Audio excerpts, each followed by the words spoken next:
Welcome to the Edge You Magic New Educator podcast, the go-to show for supporting new educators navigating the exciting journey from campus to the classroom. Join your host, Dr. Sam Fessich, for a blend of inspiration, advice, and practical strategies, one cup of coffee at a time.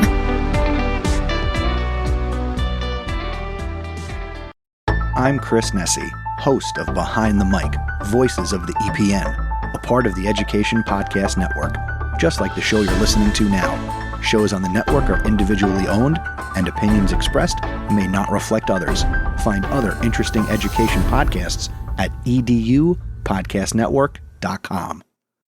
Hello, Edu-Magicians, and welcome back to another episode of the Edu-Magic Podcast. My name is Dr. Sam Fessich, and today I'm going to be sharing with you a few activities that I've been doing this week with my future teachers in relation to getting set up on social media as professional educators. So the first activity I'm going to share with you is all about Instagram.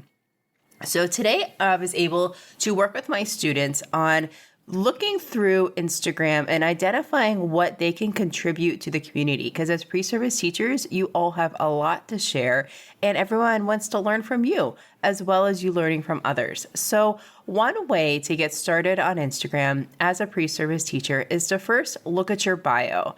So you want to include a professional-ish photo of you.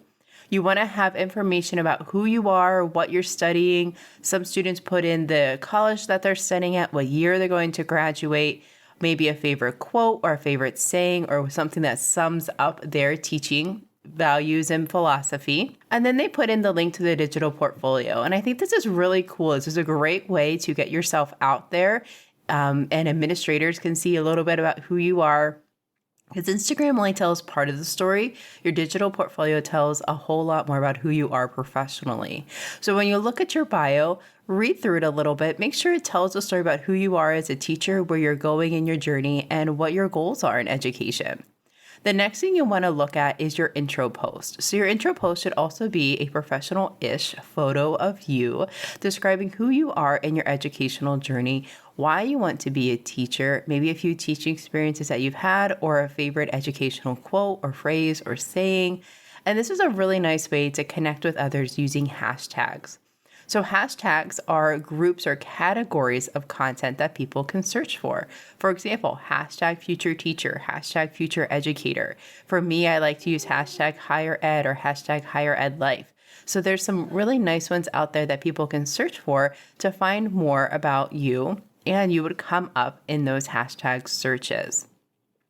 Up next, we talked about some ways that we can show up consistently on Instagram. Now, I know sometimes it might be like, oh, what am I going to post about? Nobody really cares what I have to say as a pre-service teacher. But we know that that is absolutely not true. In our book, Digital PD for Educators, Dr. Matt Woods and I go through a whole Instagram section where we talk about common Instagram terminology and ways to be consistent on the platform. And one of those ways is to think of 3 content topics that you are passionate about and that you have access to for posting. For example, as a higher ed professor, I teach in a classroom that other professors teach in. So I don't post about classroom decor or anything like that. But I do post about office decor and how to make your office space a little bit inviting for students to come in and check out. For example, I have lots of comfy chairs and I try to make the space inviting. But when we think about for pre-service teachers, they don't have access to a classroom yet. So sometimes that can be a stumbling block. Well, what am I going to post about?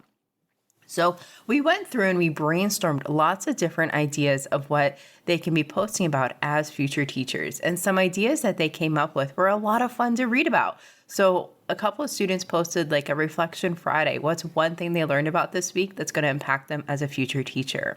Someone posted about a Did You Know Tuesday. For example, they share a fun fact about their favorite content area. This was a science bio major. So I think that was really fun. Like, did you know? And then they can post a fun science fact.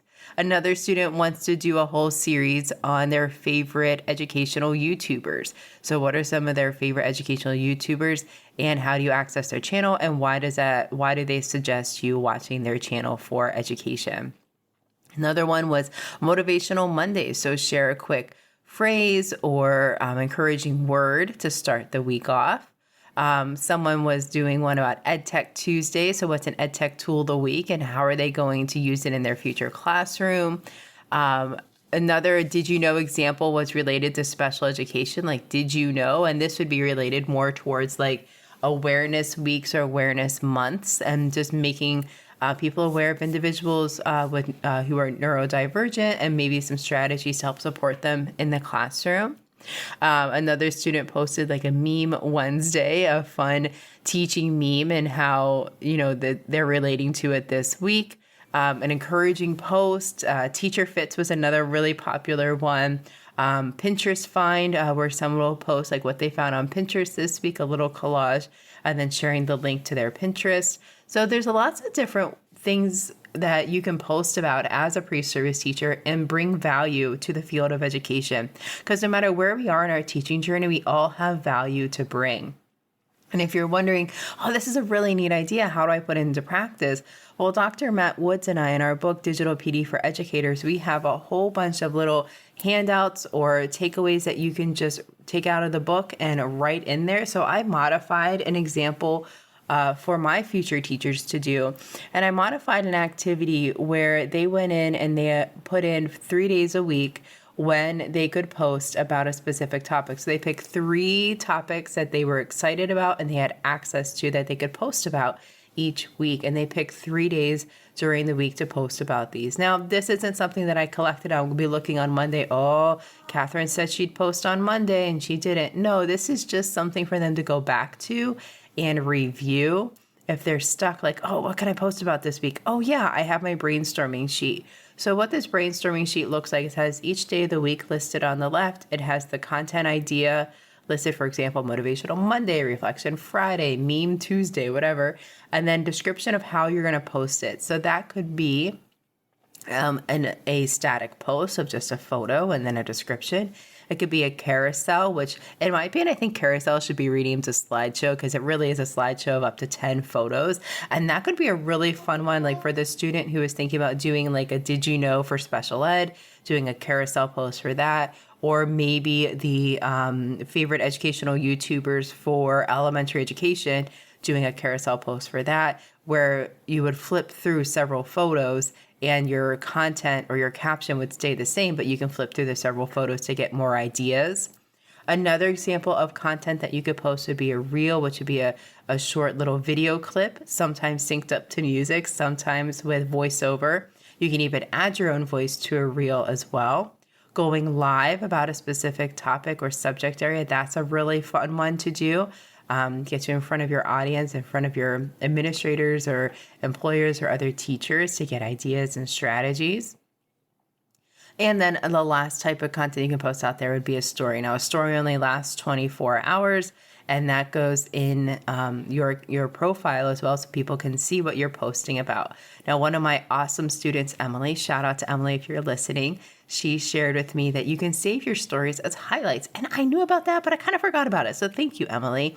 But Instagram has also updated where you can update your highlights right from the highlight reel. And you're thinking, what's a highlight? A highlight is a way that you can save your stories for a longer period of time if they like relate to stuff that you're posting a lot. So for me, I have on my highlights, my books, speaking, podcasts, student teaching resources, and artificial intelligence tech tools.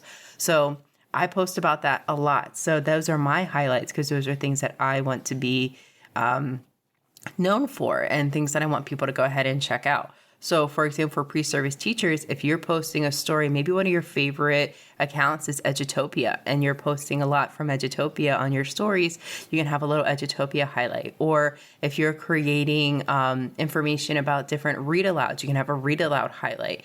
Or if you're posting about your favorite people to follow on Instagram, maybe you're doing like a highlight of different accounts, you can make that a highlight. So these are just areas on your account that never really go away unless you take them out, that you can highlight what you've been posting about in that specific topic area. But Instagram has updated, so now you can click on the highlight and select from the stories that you've posted. So you don't have to always share to stories every new highlight that you want to do. If you've already posted about it, Instagram will go and look for that. So that was a really fun update to see. All right, friends, let's recap. So today we talked about our Instagram bio. We talked about our Instagram intro posts, how to post Instagram consistently with what we're excited and what we have access to in education.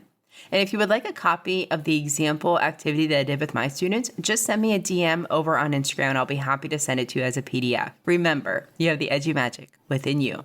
Bye for now. Thank you for tuning in to this episode of the EduMagic New Educator podcast.